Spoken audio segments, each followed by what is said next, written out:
Hi, so I wanted to talk a little bit more. First, well, I was going to talk about naturalism. I left that out of the other video, but this clever young uh, guy, Yamakaiba, has answered. I'll put a link to that in my description, has answered as well. And, so it's basically, all said that there is no position but naturalism.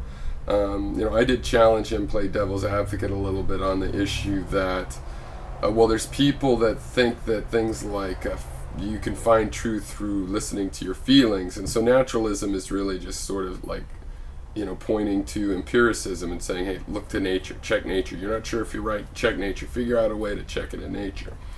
And, science is sort of the idea that you can check things, that there's methods to do it. You don't just have to wait to find out that you can help set that up. Okay, but on the visual dominance issue, I wanted to say something more about this because I think it's funny. I've always been a fan of optical illusions and questioning of visual assumptions. And as I said, for a long time, I always heard this blind people get a really good sense of hearing and smell, and it's blown out of proportion how big the effects actually seem to be, testable effects. But there's definitely a testable result, and it's always been an interesting concept. So thinking of ways that we get confused by visual space is productive towards promoting the other senses and realizing there's something really wonderful about other senses. And there's a problem with the fact that most people can say, I'm picturing my mother, and kind of picture and sort of, see a waking, dreamy picture of an image of their mother.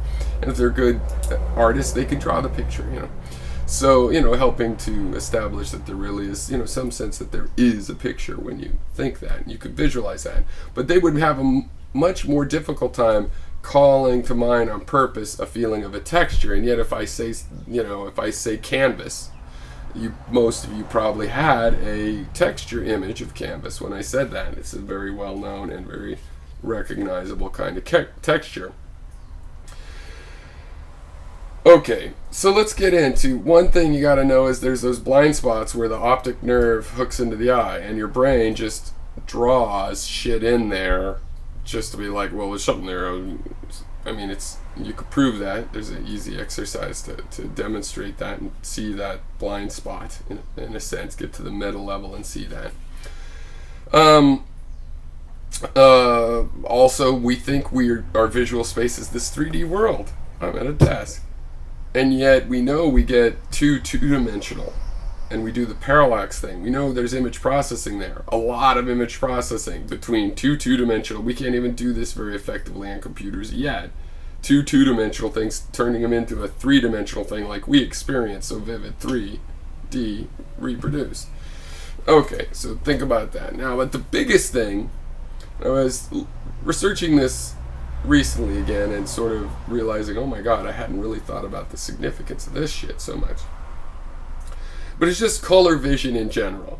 Now, I'll bet you don't know this, but if you look it up, you'll find out that the color vision of a human, is only about, 1.5 times the size, a circle, 1.5 times size the moon.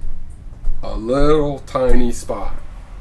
That's where you can actually focus and have a three-dimensional thing. Now, if you've ever done the blind spot thing I'm talking about, where you have a line, you put a mark on the line, if you move that little mark into the blind spot, your brain will just draw a line there. The mark disappears and it looks like a freaking solid line.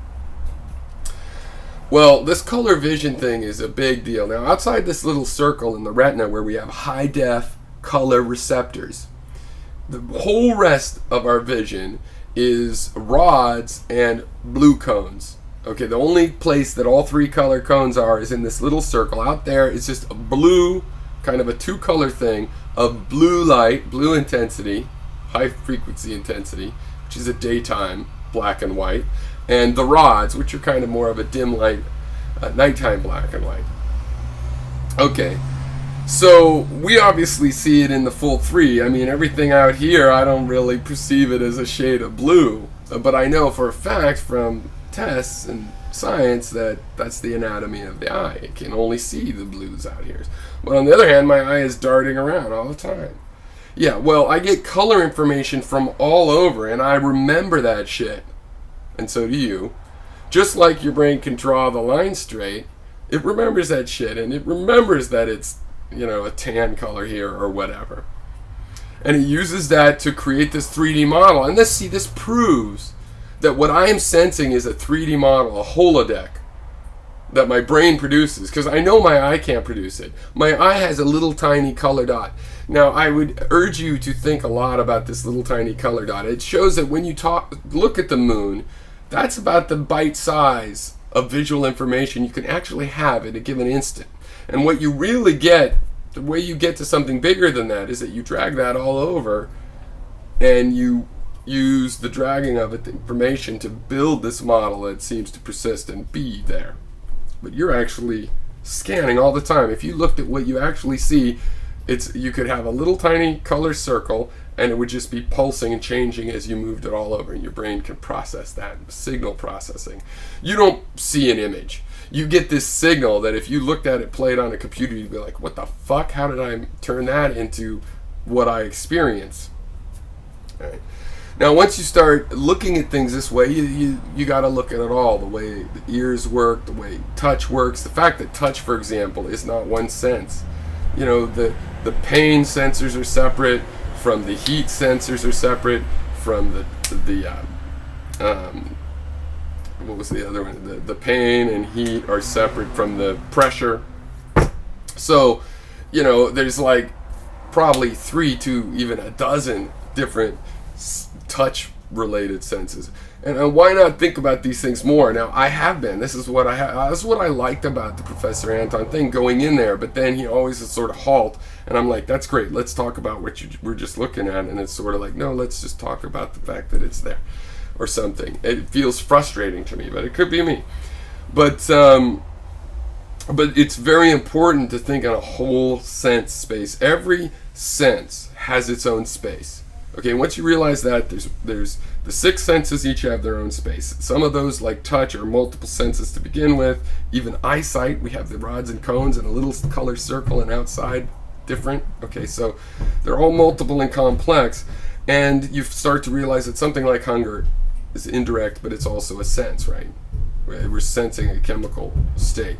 Hunger, lust, spiritual feelings, any of these things, they might be very, very indirect. You might be sensing a chemical level that's related to something in nature in a complicated way, or, it might be a fantasy in that sense, but that's the point of it having a physical cause and a reason in that way.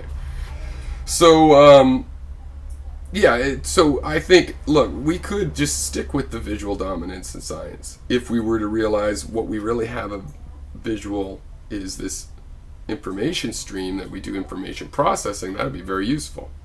So, and then finally, the real thing is this a synthesis of all of these things. Ideally, you exploit metaphors from all of the sense spaces: tactile space, temperature space, pain space, hunger space, lust space, visual space, and on and on. So that's my addendum to my comment.